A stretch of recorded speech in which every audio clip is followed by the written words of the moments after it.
વડોદરા મહાનગરપાલિકાની સ્થાયી સમિતિના જે કામો મંજૂરી અર્થે રજૂ કરવામાં આવે છે તે કામોની ફાઇલ શરતો સાથે સ્થાયી સમિતિના કામોની ફાઇલ વિપક્ષને જોવા દેવામાં ચેરમેનનો નિર્ણય આપવામાં આવ્યો હતો। વડોદરા મહાનગરપાલિકાની વડી કચેરી ખાતે ગતરોજ કોંગ્રેસના કાઉન્સિલરો ફ્લોર પર બેસી જઈ ધારણા કરી વિરોધ પ્રદર્શન કર્યું હતું, જેઓની માંગ હતી કે સ્થાયી સમિતિના જે કામો મંજૂરી અર્થે રજૂ કરવામાં આવે છે તે કામોની ફાઇલ અમને બતાવવામાં આવે, પરંતુ સ્થાયી સમિતિના અધ્યક્ષ દ્વારા ફાઇલ બતાવવાની પરમિશન ન આપતા ધરણા કરી વિરોધ નોંધવામાં આવ્યો હતો। ત્યારે ગતરોજ સ્થાયી સમિતિના અધ્યક્ષ શહેરમાં ન હોય ને આવતીકાલે એટલે કે આજે આ મુદ્દે ચર્ચા કરી નિકાલ કરવાની ખાતરી આપી હતી, જે બાદ ધરણા બંધ કરવામાં આવ્યા હતા।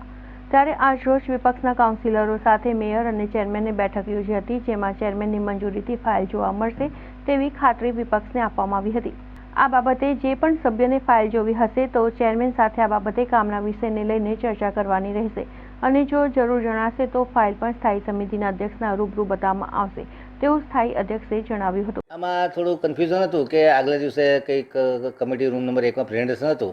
અને તમામ ફાઇલો બાજુની કમિટી નંબર 2માં પડી હતી અને ઘડીએ અમીબેન કે રૂમમાં વાંચવા બેઠા હશે। અમારા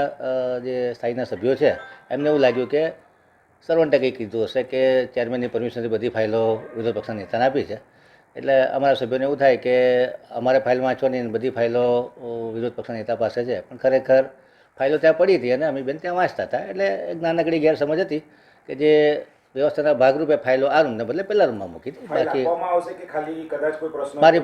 મારી પરમિશન લઈ અને જે કોઈ જોવી હશે એ અમે